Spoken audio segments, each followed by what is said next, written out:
The streets of New York City were cold that December evening. Snowflakes drifted through the air, melting as they landed on the cracked pavement. A homeless man named James Walker sat on a bench in a small park, wrapped in a tattered blanket. His once bright eyes had dulled over the years, weighed down by hardship and sorrow. Life had not been kind to him. James had once been a loving father and a hard-working man, but fate had dealt him a cruel hand. After losing his wife to cancer, depression swallowed him whole.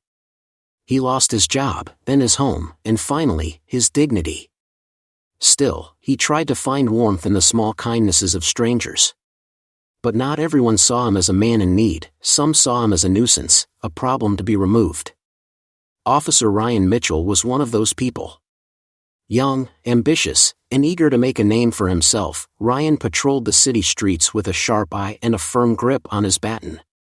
He believed in law and order, and to him, James Walker was just another vagrant causing trouble.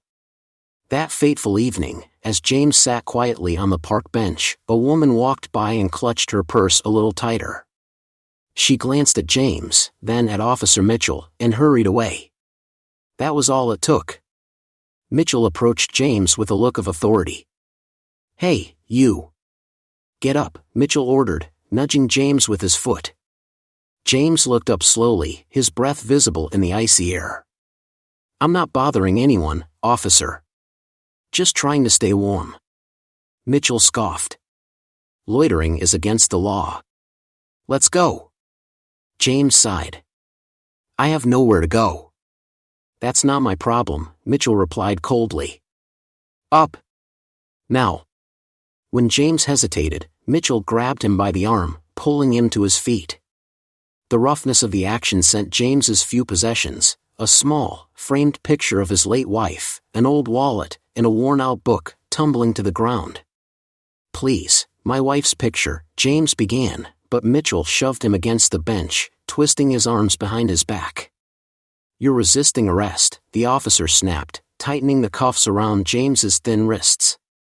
"I'm not resisting," James whispered, his voice filled with pain, both physical and emotional.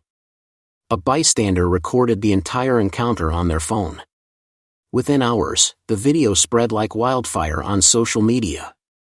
Outrage exploded across the internet. The city was divided, some defended the officer, while others saw the arrest for what it truly was, an abuse of power.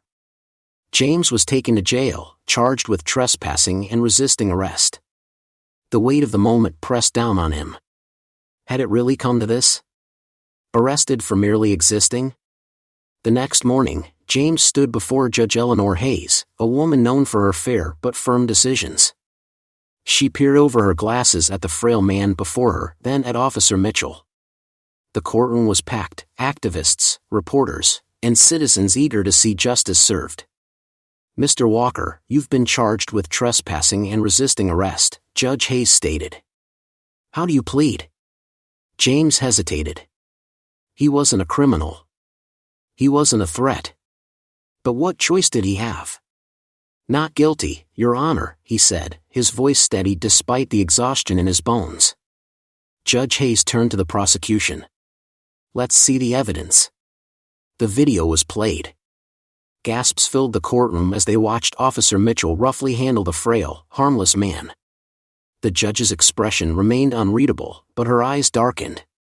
When the video ended, she turned to Mitchell.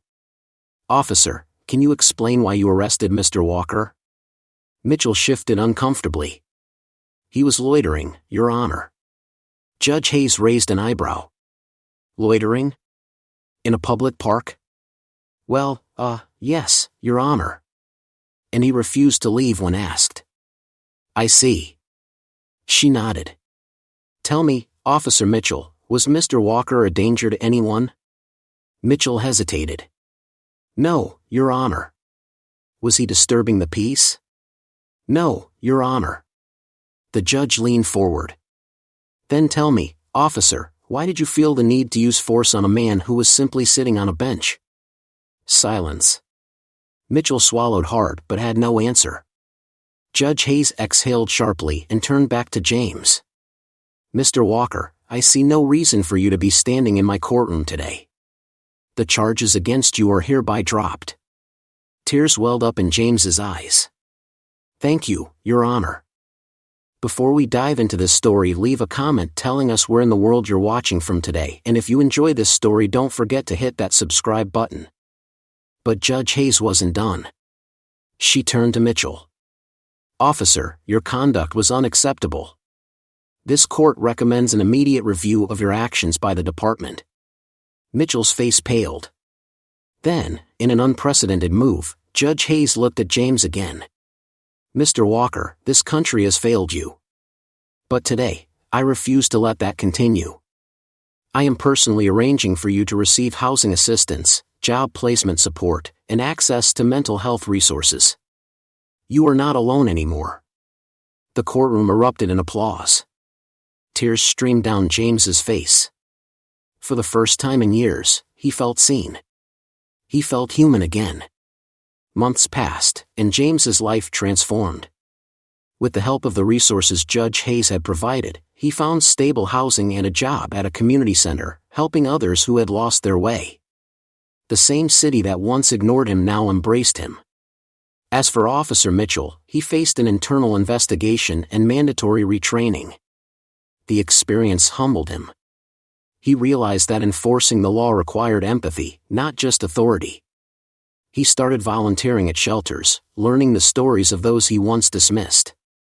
One evening, as James finished his shift at the community center, a familiar face walked in. It was Officer Mitchell. He looked nervous, holding a small, neatly wrapped package. I wanted to say I'm sorry," Mitchell admitted. "I judged you without knowing you. And that was wrong." James studied him for a long moment, then nodded. "We all have things to learn." Mitchell handed him the package. James unwrapped it slowly and gasped. Inside was a brand new frame with a copy of his late wife's picture, the one that had been broken during his arrest. Tears filled James's eyes. "Thank you." Mitchell extended his hand. James hesitated, then shook it firmly. That night, as James walked home, he looked up at the sky. For the first time in a long while, the stars seemed to shine just for him. And for the first time, he truly believed kindness could change the world.